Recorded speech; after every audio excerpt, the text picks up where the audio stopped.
In normal operation, the XE series pump will follow the daily interval schedule until power is interrupted. This again is indicated by a solid LED around the button. However, if you would like to adjust the speed temporarily, there is a manual override function available.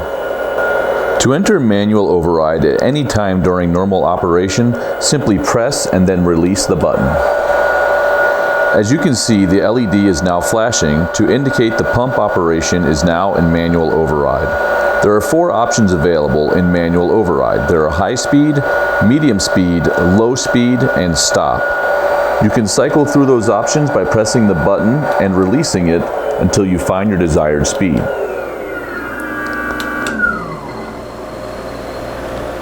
Once you have selected your speed, the pump will remain in manual override for a duration of 3 hours. After 3 hours, the pump will resume normal operation based on the daily interval schedule. If stop is selected, the pump will remain stopped until a speed is selected, manual override has been canceled, or power has been cycled off and back on.